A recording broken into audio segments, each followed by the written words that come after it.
10 जून 1973 Viratnagar airport से royal Nepal airlines की एक विमान DH-6 को सुबह 8:30 बजे काठमांडू के लिए उड़ान भरना था। नेपाल एयरलाइंस का ये छोटा सा विमान 19 सीटर था और इत्तेफाक से 19 लोग ही इस प्लेन में सवार भी थे। 40 मिनट बाद इस विमान को काठमांडू के त्रिभुवन इंटरनेशनल एयरपोर्ट पर लैंड करना है और चैलेंज ये है कि प्लेन के अंदर 3 बॉक्स रखे हुए हैं और उन्हें चुराना है, लेकिन लैंडिंग से पहले यानी हवा में ही। टेक ऑफ से पहले चुरा नहीं सकते क्योंकि एयरपोर्ट पे इतनी सख्ती है कि ये पकड़े जाएंगे। काठमांडू में लैंड करने का इंतज़ार कर नहीं सकते क्योंकि इन बक्सों के साथ एयरपोर्ट से बाहर निकलना किसी सूरत मुमकिन नहीं है और इसकी वजह है इन 3 बक्सों में रखे कीमती खजाने। प्लेन में मौजूद 3 हाईजैकर 40 मिनट के अंदर अंदर इन तीनों बक्सों को चुराते भी हैं और यहाँ से फरार होने में कामयाब भी हो जाते हैं। लेकिन कैसे? दोस्तों, आज हम नेपाल के जिस हाईजैकिंग की कहानी सुनाने जा रहे हैं, ये नेपाल की सबसे बड़ी और पहली हाईजैकिंग थी। जिस हाईजैकिंग में कई नेता और बड़े बड़े लोग शामिल थे, लेकिन प्लेन में घुसकर इसे 3 लोगों ने अंजाम दिया था। इस हाईजैकिंग में जो लोग शामिल थे, पकड़े जाने पर उन्हें जेल भेज दिया जाता है और कुछ साल सज़ा काटने के बाद वो जमानत पर जेल से बाहर आ जाते हैं और जेल से बाहर आते ही प्रधानमंत्री का पद संभाल लेते हैं। इतना ही नहीं, इस हाईजैकिंग में शामिल तीनों लोग अलग अलग वक्त में प्रधानमंत्री बनते हैं और सबसे बढ़कर इस हाईजैकिंग में जो लोग शामिल थे, खुद भारत सरकार उनकी मदद कर रही थी। तो आइए जानते हैं नेपाल की सबसे बड़ी और पहली हाईजैकिंग की पूरी कहानी को आज की इस वीडियो में। बात 1973 की है, कहानी की सरजमीन है नेपाल। 10 जून 1973 विराटनगर एयरपोर्ट से नेपाल एयरलाइंस की एक बहुत ही छोटे से विमान को काठमांडू के लिए उड़ान भरना था। नेपाल एयरलाइंस की इस विमान में मुसाफिर और क्रू मेंबर मिलाकर कुल 19 लोग सवार होते थे और 10 जून 1973 को इत्तेफाक से 19 लोग ही इस प्लेन में बैठे भी थे। सुबह 8:30 बजे इस प्लेन को उड़ान भरना था और अगले 40 मिनट बाद काठमांडू के त्रिभुवन इंटरनेशनल एयरपोर्ट पर इसे लैंड करना था। उस रोज़ इन मुसाफिरों में इंडिया के हिंदी फिल्मों की एक टॉप हीरोइन माला सिन्हा भी सवार थीं। नेपाल एयरलाइंस की इस विमान में 3 बॉक्स भी रखे गए थे और इन 3 बॉक्स को चुराने के लिए 3 हाईजैकर भी प्लेन में सवार हो गए। अब तीनों हाईजैकर के लिए चैलेंज ये था कि काठमांडू एयरपोर्ट पर लैंड करने से पहले ही उन्हें तीनों बॉक्स चुराने हैं। टेक ऑफ से पहले चोरी कर नहीं सकते क्योंकि एयरपोर्ट पर मौजूद पुलिस वाले पकड़ लेंगे। अगर टेक ऑफ के बाद चोरी करते हैं और लैंडिंग के बाद ये काठमांडू एयरपोर्ट से बॉक्स लेकर निकलेंगे तो वहाँ भी पकड़े जाएंगे। दरअसल इन 3 बक्सों में रखी हुई चीज़ बहुत ख़ास है और चाहे ये प्लेन को किसी भी एयरपोर्ट पर लैंड करा लें, एयरपोर्ट से ये बॉक्स लेकर भाग नहीं सकते। एयरपोर्ट के अलावा किसी दूसरी जगह लैंड करा नहीं सकते, वरना क्रैश होने का खतरा है और क्रैश होने की सूरत में इन तीनों की जान भी जा सकती है। तो कुल मिलाकर टेक ऑफ के बाद इन्हें चुराना है और बिना किसी की नज़रों में आए हवा में ही बॉक्स लेकर फरार भी होना है। अब सारे यात्री प्लेन में बैठ चुके हैं, लेकिन उन्हें कुछ नहीं पता कि अगले कुछ घंटों में क्या होने वाला है। अब नेपाल एयरलाइंस की ये विमान अपने निर्धारित समय 8:30 पर टेक ऑफ करता है और अभी प्लेन को हवा में उड़े 5 मिनट भी नहीं गुजरा था। मुसाफिरों की सीट से 2 लोग खड़े होते हैं और सीधा कॉकपिट की तरफ बढ़ते हैं। दोनों अपनी कमर से पिस्टल निकालते हैं और सीधा पायलट पर तान देते हैं। अब पायलट पिस्टल देखकर बुरी तरह घबरा जाता है, हालांकि पायलट समझ जाता है कि मामला क्या है।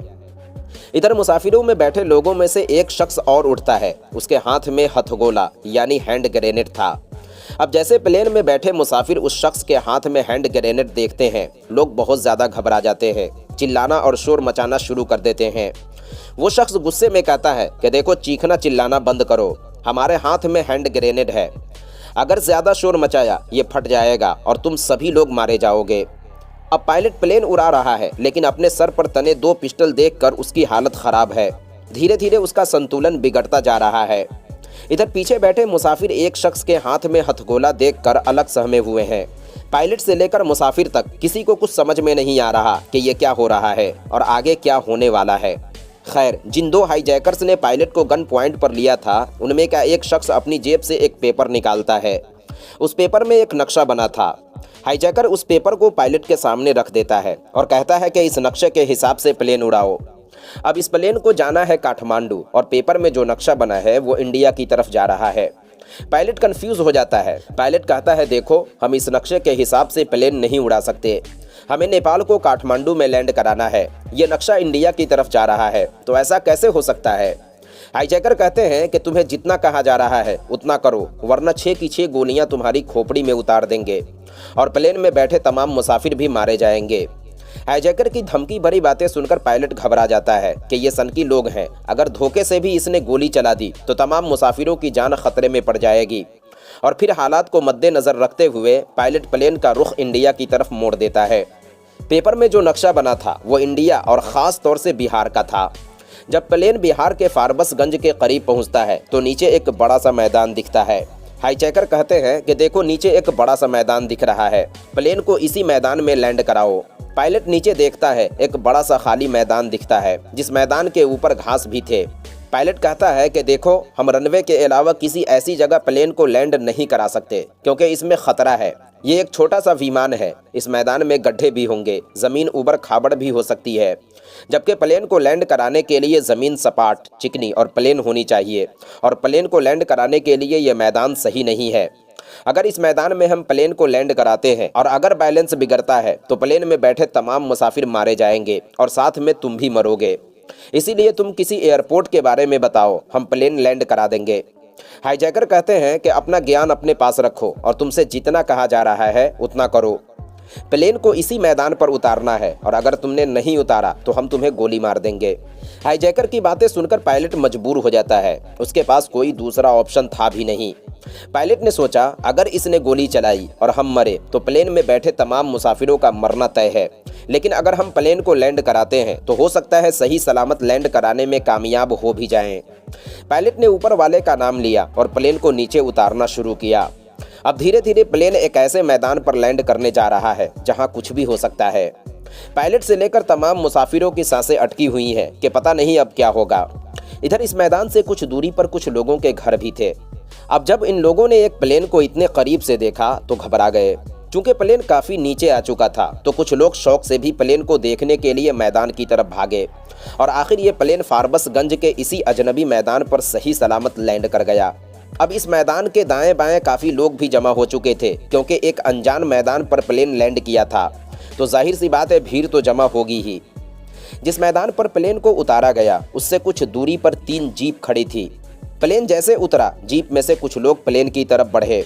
इधर प्लेन में बैठे पायलट और मुसाफिर सोच रहे हैं कि प्लेन तो लैंड कर गया, अब पता नहीं इस हाईजैकिंग के बदले डिमांड क्या करेंगे। तीनों हाईजैकर प्लेन के पिछले हिस्से में गए, वहां रखे तीनों बॉक्स उठाए। जो लोग जीप से प्लेन की तरफ आए थे ये तीनों बॉक्स उनके हवाले किया और फिर हाईजैकर ने पायलट से कहा, थैंक यू सर मेरी बात मानने के लिए और प्लेन को इस जोखिम भरे मैदान पर सही सलामत लैंड कराने के लिए।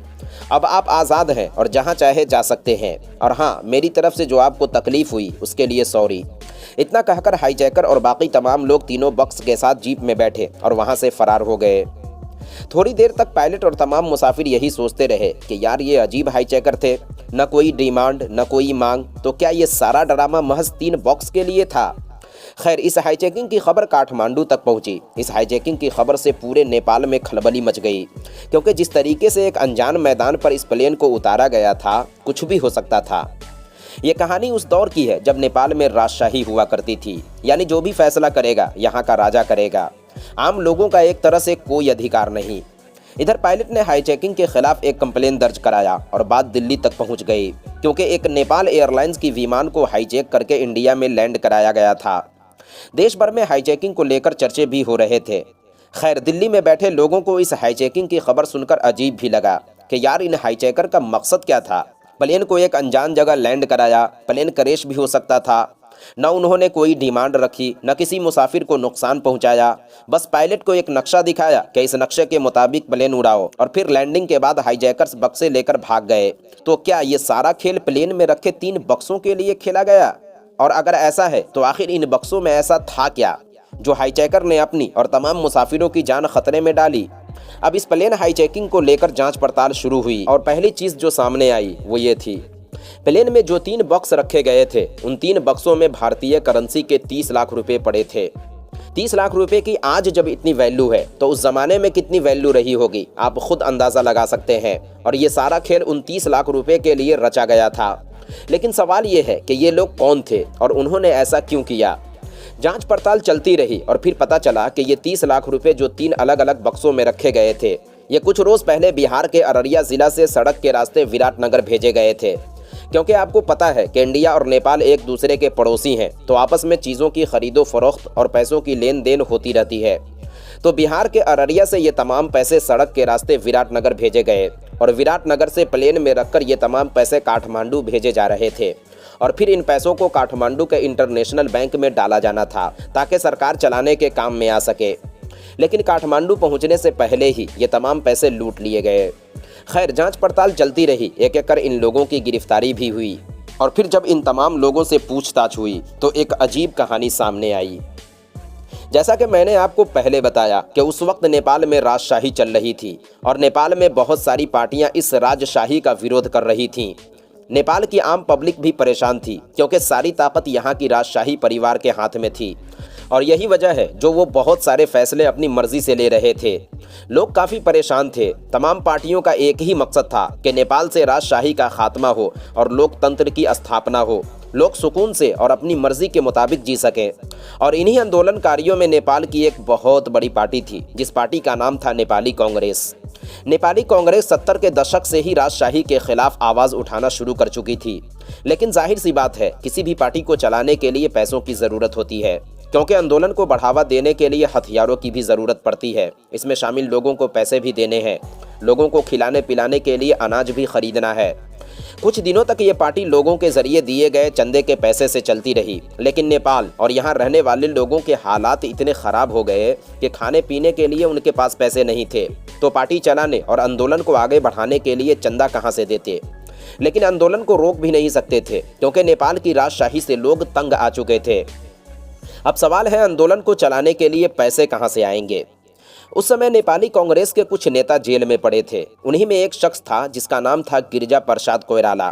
ये नेपाली कांग्रेस के एक बड़े नेता थे। इनकी मुलाकात जेल में ही एक शख्स से हुई जिसका नाम था दुर्गा सुवेदी। दुर्गा सुवेदी भी इन आंदोलनकारियों में शामिल थे जो नेपाल से राजशाही को हटाकर लोकतंत्र को बहाल करना चाहते थे। गिरिजा प्रसाद कोइराला ने कहा कि आंदोलन को चलाने के लिए पैसों की ज़रूरत है। आम पब्लिक की हालत भी ठीक नहीं है, समझ में नहीं आ रहा कि पैसे कहाँ से आएंगे। दुर्गा सुवेदी उस समय जेल में एक किताब पढ़ा करते थे जिसमें जापान हाईचेकिंग की पूरी डिटेल्स बताई गई थी कि कैसे हाईचेकर ने पैसों के लिए एक प्लेन को हाईचेक किया और उन हाईचेकर्स को मुँह मांगी रकम मिली भी। दुर्गा सुवेदी के जहन में एक आइडिया आया। उन्होंने कहा, क्यों ना हम भी किसी ऐसे प्लेन को हाईचेक करें जिनमें राजशाही के पैसे भेजे जाते हों और फिर उन पैसों को चुरा लें। यानी प्लेन में जिस दिन एक बड़ी रकम हो, हम प्लेन पर धावा बोल दें। आंदोलन को बढ़ाने के लिए हम इस तरह पैसे हासिल कर सकते हैं। लेकिन सवाल यह है कि हमें पता कैसे चले कि प्लेन में कब कितने पैसे भेजे जा रहे हैं। ये काम बिना किसी इंटरनल आदमी की मदद से पॉसिबल है ही नहीं, और वो आदमी भी इंटरनेशनल बैंक का एक खास अधिकारी हो जो हमें सही इन्फॉर्मेशन दे सके। उन्होंने तलाश जारी रखी और उनकी मुलाकात हुई इंटरनेशनल बैंक में काम करने वाले एक शख्स से जिसका नाम था मदन आर्यल। मदन आर्यल भी एक क्रांतिकारी शख्स था और देश को लोकतंत्र बनाने की लड़ाई लड़ रहा था। उसने कहा, ठीक है, देश को राजशाही से बचाने और लोकतंत्र बनाने में हमारा योगदान ये होगा कि जब भी राजशाही की एक बड़ी रकम प्लेन में रखकर भेजे जाएंगे, हम आपको सही इन्फॉर्मेशन भेज देंगे। अब मदन आर्यल ने 19 जून 1973 को खबर भेजी कि बिहार के अररिया से 3 अलग अलग बक्सों में 30 लाख रुपए आए हैं और अगली सुबह ये तमाम पैसे नेपाल एयरलाइंस की विमान से काठमांडू भेजे जाएंगे। पैसे के बारे में इन्फॉर्मेशन मिल चुकी। अब तय ये हुआ कि इस हाईचेकिंग को अंजाम कौन देगा। तो इस काम के लिए 3 लोगों को चुना जाता है।